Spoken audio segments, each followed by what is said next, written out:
बिस्मिल्लाहिर्रहमानिर्रहीम। अस्सलाम वालेकुम। उम्मीद करती हूँ आप सब खैरियत से होंगे। अल्लाह से दुआ है कि अल्लाह आप सबको अपने अपने घरों में खुश और आबाद रखे, आमीन। आज मैं आपके साथ जो चीज़ शेयर करने जा रही हूँ उसका मुझे बहुत ज़्यादा कमेंट्स में सवाल आते हैं। कमेंट बॉक्स में सबसे ज़्यादा पूछे जाने वाले सवालों में से एक सवाल ये है कि हम बीफ पसंदे और बीफ निहारी के लिए कौन सा गोश्त लें, कौन सा गोश्त बेस्ट है इसके लिए। तो आज मैं आपके साथ इसको शेयर करूंगी कि हमें कौन सा गोश्त लेना चाहिए और किस गोश्त से निहारी या बीफ पसंदे बहुत ही मज़े के और टेस्टी बनते हैं। तो आज मैं आपके साथ कुछ टिप्स शेयर करूंगी। उम्मीद है कि मेरी ये वीडियो आपके लिए फ़ायदेमंद होगी, इन्फॉर्मेटिव होगी और आप इससे कुछ सीखेंगे। तो वीडियो को स्टार्ट करते हैं। तो यहाँ पे मैंने जी ले लिया है बीफ का गोश्त और ये मैंने लिया है बोंग का। बोंग बीफ में जब आप कसाई के पास जाएंगे तो आप उसको कहिएगा कि हमें बोंग का गोश्त दे दे।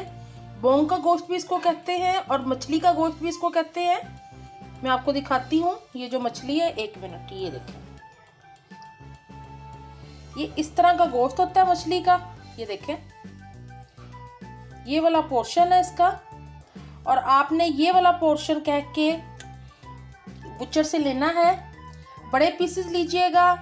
मैं हमेशा दरमियाने साइज़ के पीसेस लेती हूँ क्योंकि वो पक भी आसानी से जाते हैं और उनका एक फ़ायदा ये होता है कि जिस तरह जिसको ज़रूरत हो उसके हिसाब से एक या दो पीस वो प्लेट में ले सकते हैं। और अब ये तो एक आपको समझ लग गई कि मैंने आपको शेयर ये किया है कि आपने बोंग का गोश्त लेना है। अच्छा, दूसरी चीज़ ये कि कहा जाता है कि बड़े में कौन सा गोश्त ज़्यादा बेस्ट है, मतलब कि आप गाय का लेते हैं या बड़े जानवर का गोश्त लेते हैं। तो मैं आपको सजेस्ट करूँगी इसके लिए कि आप हमेशा गोश्त जो लें, तो मैं आपको सजेस्ट ये करूँगी कि आप जौन सा भी गोश्त ले रहे हैं आप बछड़े का गोश्त लें, वो ज़्यादा अच्छा होता है।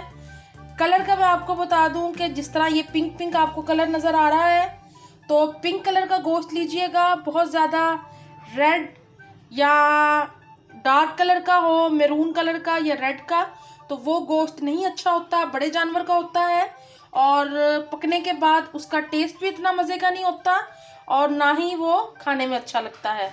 तो ये दूसरी टिप दे रही हूँ मैं आपको कि हमेशा गोश्त लेते वक्त बछड़े का गोश्त लें और कलर ज़रूर ध्यान में रखा करें कि वो जो कलर है उसका हल्का सा पिंकिश सा हो, जिस तरह ये गोश्त आपको नज़र आ रहा है। और इसके अलावा तीसरी चीज़ कि आपके गोश्त के ऊपर इस तरह शाइन होनी चाहिए। ये देख रहे हैं आप शाइन, फ्रेश गोश्त की यही निशानी है कि गोश्त पे शाइन होती है, चमक होती है और वो आपको देखने में बहुत अच्छा लगता है। जैसे मैं आपको दिखा रही हूँ, ये देखें, माशाल्लाह बहुत ही अच्छा उम्दा गोश्त है ये और इस पर बहुत ही ज़्यादा शाइन भी है। तो ये तीसरी टिप मैंने आपको दे दी और ये तो निहारी के हवाले से हो गया। अब बीफ पसंदे के हवाले से मैं आपको ये बता देती हूँ क्योंकि बहुत से कमेंट्स आते हैं मुझे बीफ पसंदे की रेसिपी के नीचे भी कि कौन सा गोश्त इस्तेमाल करें। तो उसके लिए भी मैं आपको यही रिकमेंड करूँगी कि मछली या बोंग का गोश्त सबसे बेस्ट है पसंदे के लिए। और आप बड़े पीसेस लें और घर में लाके आप उसको आसानी तैयार कर सकते हैं। मैं इंशाल्लाह उसकी भी एक डिटेल वीडियो आपके साथ शेयर करूँगी और ताकि मेरे बहन भाइयों को पता लग सके।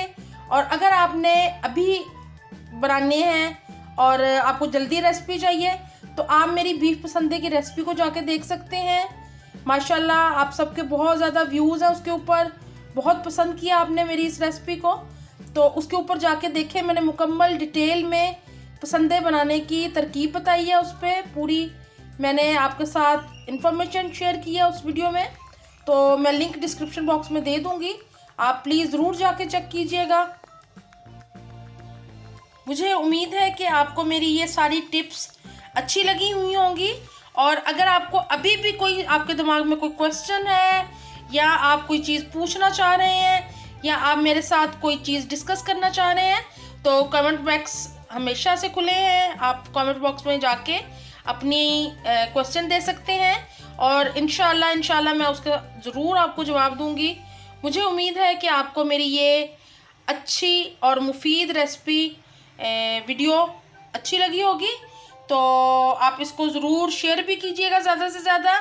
बकरा ईद आ रही है तो हर घर में माशाल्लाह कुर्बानी होगी और गोश्त जो है वो आप इन वीडियोस को देख के बासानी तैयार कर सकते हैं पसंदों के लिए, निहारी के लिए। तो मुझे अपनी दुआओं में याद रखा करें, अपना बहुत ख्याल रखें। अल्लाह हाफिज़।